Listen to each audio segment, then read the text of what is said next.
Salut à tout le monde. Voyons si on peut faire l'espacement entre les mots. Donc on va demander à notre chat GPT et nous allons constituer un peu en disant quelle est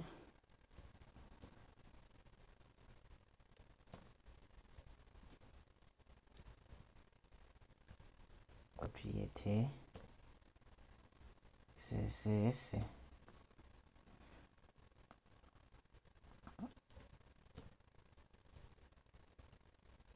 qui nous permet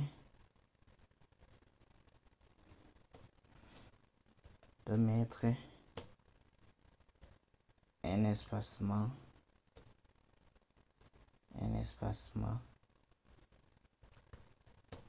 entre les mots. Un espacement entre les mots.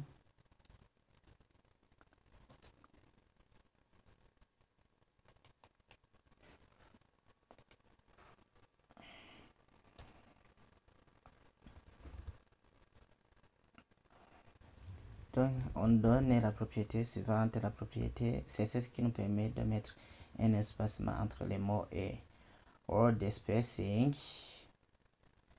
Word spacing, on donne l'exemple de word spacing 10 pixels.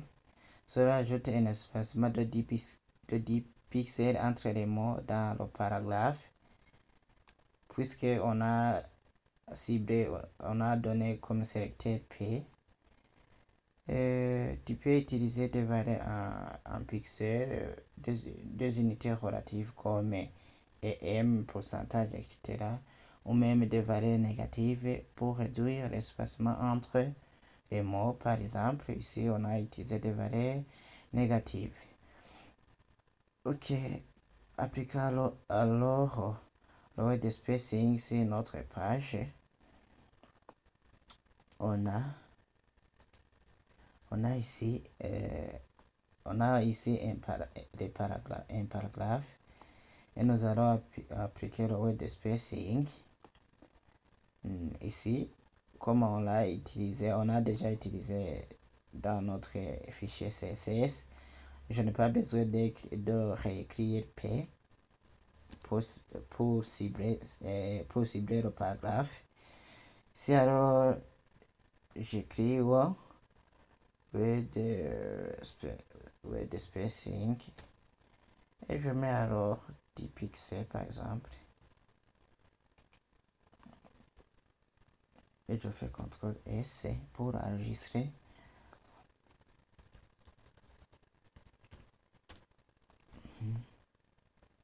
Et si j'actualise, et voilà, ici il y a un espacement de 10. Espacement de 10. Et si je fais même inspecteur,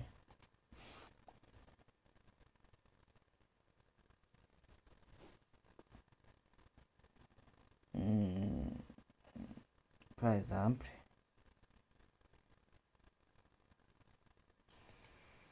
ici c'est le paragraphe, j'ai ciblé le paragraphe. Je vais sur word spacing.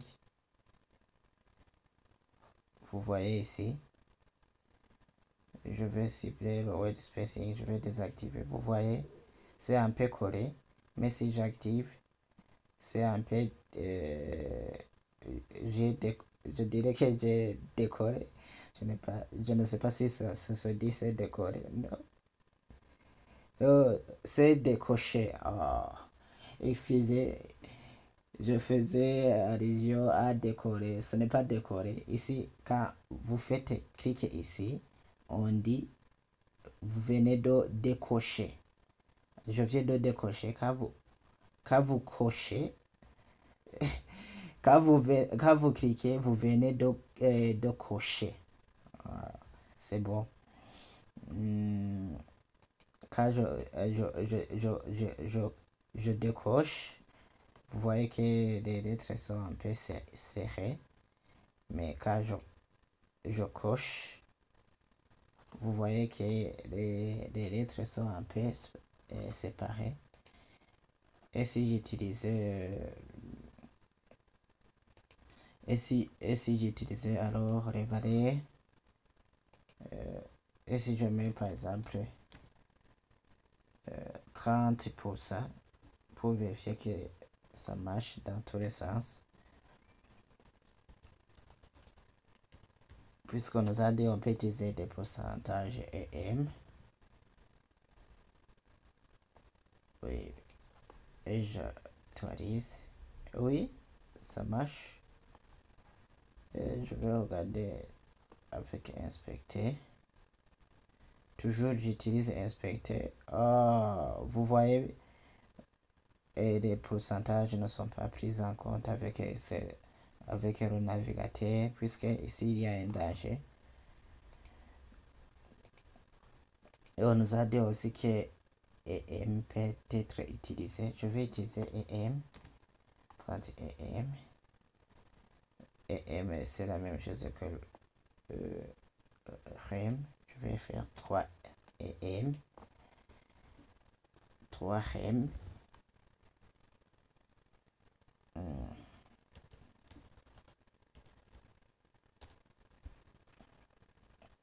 Je vais voir si il y a un espacement.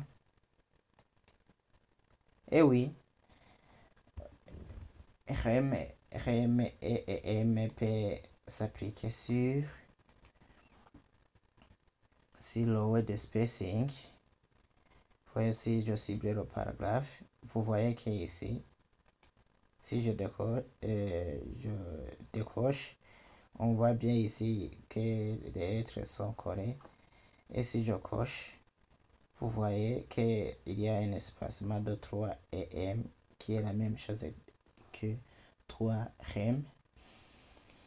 Et si je mets alors les négatives, par exemple, je mets moins 3 pixels, moins 3 pixels. Ça veut dire qu'on peut appliquer les nombres négatifs. Nous allons vérifier cela.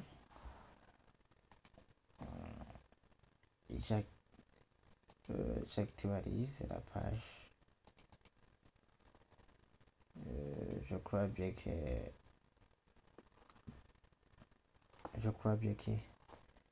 ici le négatif n'a pas réussi. C'est le paragraphe. Pourquoi? C'est le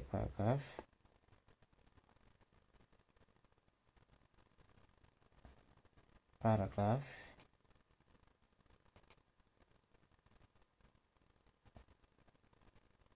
Et si je cible le paragraphe, toujours ici en bas, je ne vois pas aucun changement. Est-ce que j'ai enregistré cela? Oui. Ici, on nous a donné moins de pixels. Je vais appliquer les pixels qu'on nous a dit ici.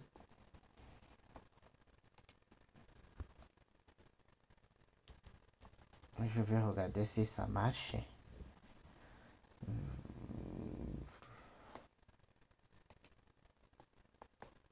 Et si j'actualise, oui. Je ne sais pas pourquoi. Alors, je n'ai pas fait le 3 pixels, ça n'a pas marché. Mais les 2 pixels, vous voyez que ça a marché puisque on voit les retraits. J'ai diminué l'espacement qui est entre les lettres. Regardez si je décoche. Il y a un peu d'espacement. Pour dire qu'on peut utiliser alors des nombres négatifs pour le word spacing. Et voilà alors comment on peut faire l'espacement entre les mots. À la prochaine.